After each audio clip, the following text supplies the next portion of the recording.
delusional. Thanks for the reminder. The weak always lose no matter what. That's the way it is. I'll never be a hero. I'm just an ordinary guy, and I've reached my damn limits! Your limit? Who decides what your limit is? Instead of overthinking your setbacks, just focus on moving forward. No matter what it takes, even if it means becoming a devil, I have to push past my limits. If I can't get through this, then I'll never become the Wizard King.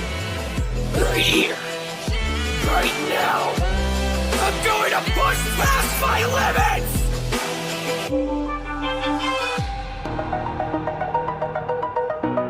Give up?